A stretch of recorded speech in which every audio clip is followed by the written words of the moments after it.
நாளைக்கான வீடியோ தாங்க வந்திருக்கு. வீடியோ வந்து சூப்பரா இருந்துச்சு அப்படின்னு தாங்க சொல்லணும். நம்ம தனம் வந்து மாயாவ அதிரடியா வீட்டுக்குள்ள வந்து மறுபடியும் கூட்டு போறாங்க அப்படின்னு தாங்க சொல்லணும். அது மட்டும் இல்லாம நம்ம கதிர வேற ஏத்துக்கிறாங்க.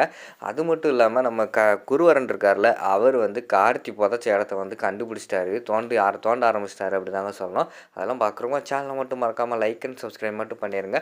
ஃபர்ஸ்ட் எடுத்த உடனேயுமே வந்து நம்ம தனத்துக்கிட்ட வந்து ஜானகி வந்து உண்மைய சொல்ற மாரி தான் காட்டிக்கிட்டு இருக்காங்க. அப்பதான் வந்து நம்ம "எம்மா நீங்க சொல்றதெல்லாம் உண்மையாம்மா?" அப்படின்னு சொல்லிட்டு நம்ம தனம் வந்து கேட்டுக்கிட்டு இருக்காங்க. "ஏய் சாமி சத்தியமா நான் சொல்றது உண்ம தான்டி. ஏன் நான் வேணா உனக்கு நிரூபிச்சு காட்டட்டா?" அப்படிங்கிற மாரி சொன்னோனே, "என்னம்மா செய்ய போற?" அப்படிங்கிற மாரி சொன்னோனேயும், "கார்த்தி அன்னைக்கு நம்ம வீட்டுக்கு வந்தாரு. அது ஞாபகம் இருக்கா?" அப்படிங்கிற மாரி சொன்னோனே, "ஆமாம்மா உனக்கு எப்படி தெரியும்?" அப்படிங்கிற மாரி கேட்காங்க. "எங்களுக்கு எல்லா விஷயமுமே தெரியும்டி. மாயா, எனக்கு, கதிருக்கு இங்க நடந்த எல்லா விஷயமுமே தெரியும். அது மட்டும் இல்லாம உன்னைய கார்த்தி வந்து பண்ணை வீட்டுக்கு கூப்பிட்டான். நீ போகலைல. அதுக்காக உன் ஃப்ரெண்டுக்கிட்ட வந்து ஒரு லெட்டர் குடுத்து அனுப்புனான். அந்த லெட்டர் நீ பார்க்குறியா? அப்படிங்கிற மாரி சொன்னோனேயும், என்னம்மா சொல்றீங்க? அப்படிங்கிற மாரி கேட்குறாங்க. இரு வாரேன் அப்படின்னு சொல்லிட்டு அந்த லெட்டர் எடுத்துட்டு வராங்க. இத படிச்சு பாரு அப்படிங்கிற மாரி சொல்லி பார்க்காங்க.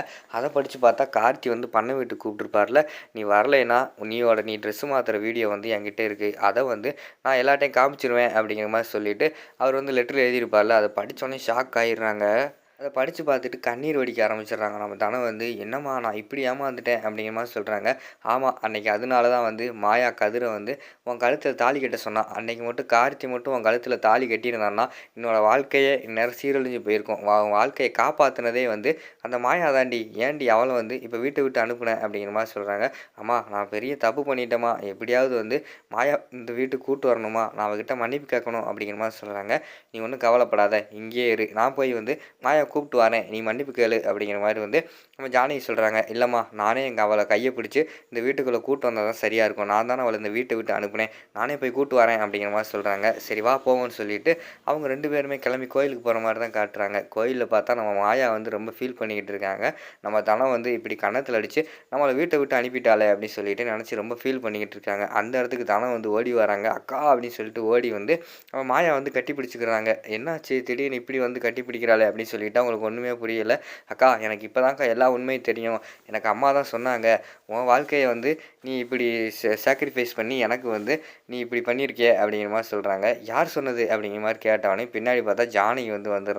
"நான் தான் மாயா சொன்னேன். அவளுக்கு எல்லா உண்மையும் தெரிஞ்சிருச்சு. அவ ஒண்ணும் சின்ன பொண்ணு கிடையாது. அவளும் வளர்ந்துட்டா, பெரிய ஆள் ஆயிட்டா, புரிஞ்சுக்கிருவா, பக்குவமாயிட்டா." அப்படிங்கிற மாரி சொல்லிக்கிட்டு இருக்காங்க. "ஏன் பெரியம்மா அதுக்குள்ள சொன்னீங்க?" அப்படிங்கிற மாரி சொன்னோனே, "ஏன் மாயா என்கிட்ட உண்மைய சொன்னா என்ன? நான் வந்து அன்னைக்கு கல்யாணம் நடக்கிற அன்னைக்கே அந்த உண்மை தெரிஞ்சிருந்தா தான் நான் சூசைட் மாரி ஏதாவது அட்டெம்ப்ட் பண்ணியிருப்பேன். ஆனா இப்போ வந்து எனக்கு எல்லாமே பக்குவமாயிருச்சு. எனக்கு எல்லாமே புரிஞ்சிருச்சு. நீயும் கதிரும் சேர்ந்து தான் என் வாழ்க்கைய வந்து காப்பாத்தியிருக்கீங்க. அன்னைக்கு மட்டும் நான் வந்து அந்த கார்த்திக்கு மட்டும் கழுத்த நீட்டியிருந்தேன்னா, இந்நேரம் என் வாழ்க்கையே எப்படி இருக்கும்னு எனக்கு தெரியாது. உயிரோட இருப்பனோ என்னமோ அது எனக்கு டவுட்டு தான்." அப்படிங்கிற மாரி சொல்லிக்கிட்டு இருக்காங்க. "சரி விடு உனக்கு இப்பயாவது உண்மை தெரிஞ்சுச்சே, அதுவரைக்கும் வந்து எனக்கு ரொம்ப சந்தோஷம்." அப்படிங்கிற மாரி சொல்லிக்கிட்டு இருக்காங்க. பார்த்தா நம்ம ஜானகி இருக்காங்கல்ல, அவங்க வந்து சொல்றாங்க, "நீங்க 2 பேரும் இப்படி சந்தோஷமா இருக்கிறத பார்க்குறதுக்கு எனக்கு ரொம்ப சந்தோஷமா இருக்கு." அப்படிங்கிற மாரி சொல்றாங்க. "அம்மா இனிமே வந்து என்னையும், அக்காவையும் யாராலயுமே பிடிக்க முடியாதும்மா. நாங்க 2 பேரும் வந்து சந்தோஷமா, ஒத்துமையா தான் இருப்போம்." அப்படிங்கிற மாரி சொல்லிக்கிட்டு இருக்காங்க. சரின்னு சொல்லிட்டு அந்த நேரத்துல வந்து நம்ம தனத்தையும், மாயாவையும் வந்து ஜானகி வந்து கட்டி பிடிச்சுக்கிட்டு இருக்கிற மாரி காட்டுறாங்க. "சரி வாங்க வீட்டுக்கு போவோம்." அப்படின்னு சொல்லிட்டு வீட்டுக்கு கூட்டு வராங்க. வீட்டுக்கு பார்த்தா நம்ம மாயா வந்து தனம் தான் கைய பிடிச்சு கூட்டு வராங்க. அத பார்த்தோனே பத்மாவுக்கும், பார்வதிக்கும் பயங்கரமான ஷாக் ஆயிருது. "ஏய் என்னடி நடக்குது? இது என்னமோ கனவா? நனவா?" அப்படிங்கிற மாரி சொல்லிக்கிட்டு இருக்காங்க. டக்குன்னு பார்த்தா பார்வதி வந்து பத்மாவ கிள்ளிடுறாங்க. ஆன்னு கத்துறாங்க. "இது நனவு தான். இது வந்து கனவு கிடையாது." அப்படிங்கிற மாரி சொல்லிக்கிட்டு இருக்காங்க. உள்ள வந்தோனேயும், "சரி தனா நீ உள்ள போ நான் வாரேன்." அப்படி சொல்லிட்டு மாயா வராங்க. மாயா வந்து இங்கிட்டு தனியா நின்னுகிட்டு இருக்காங்க. அப்போ வந்து, "ஏய் எப்புட்ரி இந்த மாயா வந்து இந்த வீட்டுக்குள்ள வந்தா? அந்த தனம் வந்து இவள அடிச்சு தொரத்திட்டா. கடைசில பார்த்தா கொலை பண்ற அளவுக்கு போயிருவான். நம்ம என்னென்னமோ பிளான் போட்டு வச்சிருந்தோம். அதுக்குள்ள இந்த வீட்டுக்குள்ள வந்துட்டாளே! அது எப்படி?" அப்படிங்கிற மாரி சொன்னோனே, மாயா வந்து, "அத நான் சொல்றேன் அத்த." அப்படிங்கிற மாரி சொல்றாங்க. இவளுக்கு கேட்டுருச்சா அப்படி சொல்லிட்டு உம்முன்னே நிக்காங்க.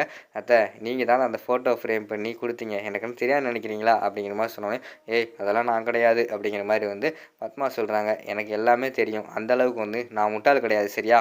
இங்க பாருங்க, நீங்க தான் வந்து அதெல்லாம் பண்ணீங்கன்னு தெரியும். இனிமே எனக்கு வந்து நீங்க கெடுதலா பண்ணுங்க அத்த. அப்பதான் எனக்கு நல்லது நடக்குது. நானே வந்து தனத்து கூட எப்புட்றா பழைய மாரி சேர்ந்து இருக்கிறது? நாங்க வந்து ஒத்துமையாகுறது அப்படின்னு நெனச்சுக்கிட்டு இருந்தோம். நீங்க போட்ட பிளான் வந்து சக்சஸ் ஆயிருச்சு. இனிமே எனக்கு கெடுதலா பண்ணிக்கிட்டு இருங்க." அப்படின்னு சொல்லிட்டு கிண்டல் பண்ணிட்டு மாயா வந்து அந்த இடத்துலேருந்து போகிற மாதிரி தான் காட்டுறாங்க. அடுத்த சீனில் வந்து நம்ம குருவரனை காட்டுறாங்க. அவர் பார்த்தா கார்த்தியோட பண்ணை வீட்டுக்கு மறுபடியும் வராரு. "சார் எதுக்கு சார்? இங்கே தான் ஆல்ரெடி வந்து நம்ம சோதனை பண்ணிட்டோம்ல. மறுபடியும் எதுக்கு இங்கே வந்திருக்கோம்?" அப்படின்னு சொல்லிட்டு ஒரு கான்ஸ்டபிள் கேட்குறாங்க.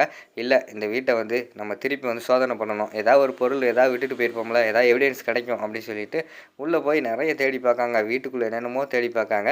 கடைசி வரைக்கும் வந்து அவங்களுக்கு எதுவுமே கிடைக்கல. "சார், வீட்டுக்குள்ளே தேடி கடைசி வரைக்கும் எதுவுமே கிடைக்கல சார்." அப்படிங்கிற மாதிரி சொல்கிறாங்க. "சரி, வீட்டுக்கு பின்னாடி என்ன இருக்குது?" அப்படிங்கிற மாதிரி சொன்னோடனே, "அது அவங்க காடு சார்." அப்படிங்கிற மாதிரி சொல்கிறாங்க. "சரி வாங்க போய் பார்ப்போம்னு" சொல்லிட்டு போய் பார்க்காங்க. பார்த்தா அங்கனக்குள்ளே வந்து கார்த்தியை புதைச்ச இடத்துல கரெக்டாக நின்றுக்கிட்டு இருக்காரு. "என்ன, இந்த இடத்துல வந்து தோண்டிட்டு மூடியிருக்காங்களே, என்ன விஷயம்?" அப்படிங்கிற மாதிரி சொன்னோடனே, "சார், இந்த இடத்துல வந்து அதாவது இதுக்கு முன்னாடி வந்து சாமி சிலை வந்துருச்சு சார். இங்கே தான் தொட்டிக்கு தோண்டினாங்க, தண்ணி தொட்டிக்கு. சாமி சிலை இருந்தனால நிப்பாட்டிட்டாங்க." அப்படிங்கிற மாதிரி சொன்னோடனே, "ஓ அப்படியா?